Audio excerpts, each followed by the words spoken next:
This is a fictional, dramatized story created for entertainment and general awareness. All names, characters, and events are fictional and generic. Imagine coming home from a 2-week trip, turning onto your street, and finding an empty lot where your house used to be. No warning, no explanation. Just rubble, dust, and a single no trespassing sign staked into what used to be your front lawn. This is the story of a homeowner who lived that exact nightmare, and how a community association's decision to bulldoze a family's home led to one of the most jaw-dropping legal reversals in HOA history.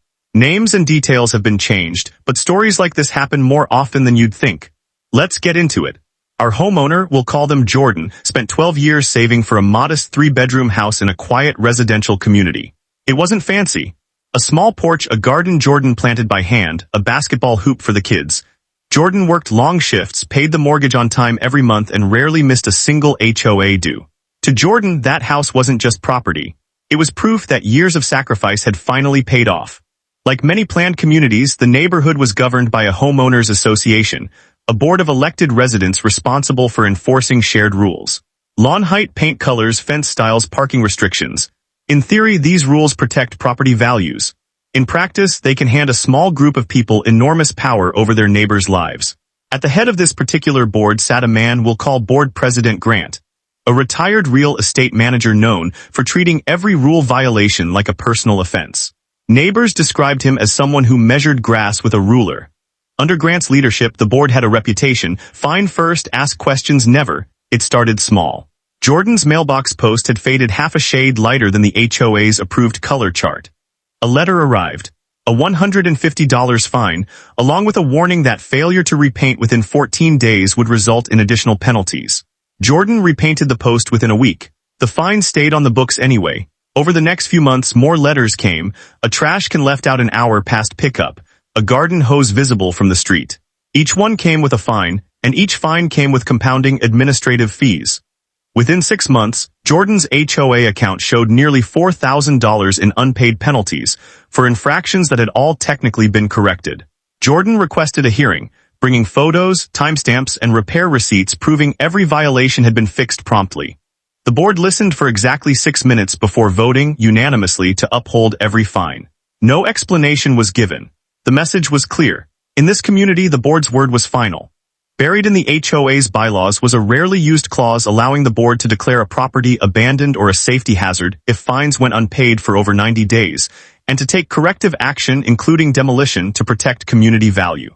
Grant's board quietly began building a file to invoke it, even though Jordan had never missed a mortgage payment and still lived in the home full-time.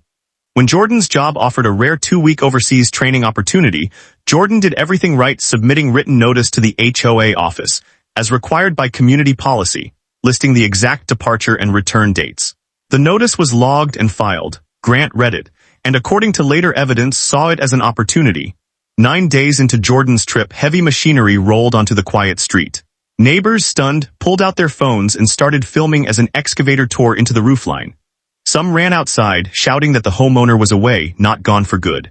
A supervisor on site simply said, "We were told this property was abandoned and approved for removal." Within 4 hours, the house Jordan had spent 12 years earning was gone. Jordan's rideshare pulled onto the street just after sunset. For a moment, Jordan thought the driver had made a wrong turn. Then the porch light, the one Jordan always left on, came into view, standing alone atop a pile of broken concrete and splintered wood. Jordan sat frozen in the back seat, unable to process what was in front of them. That night, Jordan slept in a hotel, staring at photos of the house on their phone, the same walls, the same porch, gone in an afternoon. Family members flew in the next day, equal parts horrified and furious. The kids' bedroom, the kitchen where birthdays were celebrated, the garden, all of it reduced to a single question: how does this even happen? Jordan called the HOA office the next morning. No answer. Emails to board members bounced back or went unanswered. When Jordan finally reached an HOA contracted property manager, the response was chillingly bureaucratic. The board followed proper procedure for an abandoned property. You're welcome to appeal in writing. There was no apology, no acknowledgement of the obvious mistake. Devastated but determined, Jordan met with a real estate attorney who specialized in HOA disputes. After reviewing the timeline, the trip notice, the fine history, the demolition order, the attorney said something Jordan would never forget. This isn't just a mistake. This looks intentional. And if it is, they're going to regret it. During pre-litigation review, Jordan's legal team requested the HOA's internal abandonment file. It contained a signed inspection report claiming the home showed no signs of occupancy and visible neglect. But Jordan's neighbors had photos from that same week, the lawn freshly mowed, a delivery package on the porch dated the day before the report was filed. Digging further, the attorney's team uncovered something bigger. A proposal, discussed in closed board sessions, to redevelop several lots, including Jordan's, into higher-density housing that would generate new HOA revenue. Jordan's home, paid off and stubbornly persistent, stood in the way of that plan. As word spread, neighbors who had filmed the demolition came forward with their footage. Others admitted they'd been afraid to speak up, worried they'd become Grant's next target. A petition began circulating, and for the first time, residents who had quietly tolerated years of aggressive enforcement started comparing notes and finding a pattern. During formal discovery, the HOA was compelled to hand over internal communications. One message, sent by Grant to the property manager 10 days before the demolition, read, "Push the abandonment file through while the owner's away, cleaner that way." It was the kind of evidence that turns a lawsuit into a landslide. Months later, the case reached the courtroom. Jordan's attorney laid out a clear timeline. A homeowner in good standing, a manufactured abandonment claim, and a board with a documented financial motive to see the property cleared. The HOA's attorney argued the board had acted in good faith to protect community standards. The room didn't seem convinced. The demolition contractor took the stand next. Under oath, he testified that he'd raised concerns before starting the job. The home clearly looked lived in, but was told by the HOA's property manager that the paperwork was approved and time-sensitive. He'd simply followed the order he was given.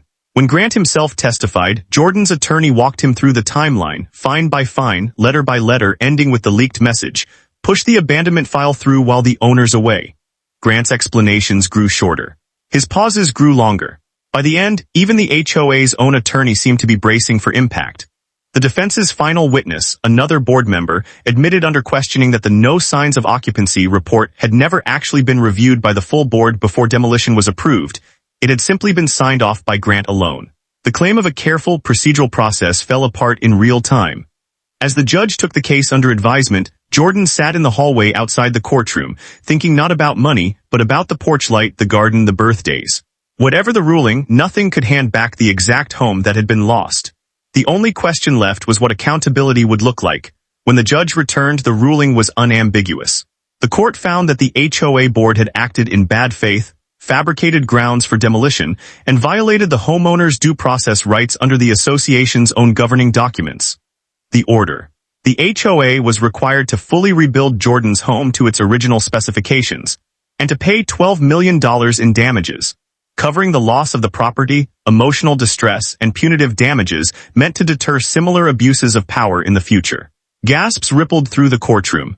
Grant said nothing. In the months that followed, Jordan's home was rebuilt, this time with an ironclad paper trail protecting it from ever being touched again. The HOA board was restructured, with several members, including Grant, removed from their positions. For neighbors who had once been afraid to challenge the board, the case became a turning point. Proof that even powerful, unchecked authority can be held accountable when it crosses the line. Stories like this are a reminder that HOAs exist to serve communities, not to rule over them, and that documentation, community solidarity, and knowing your rights can make all the difference when things go wrong.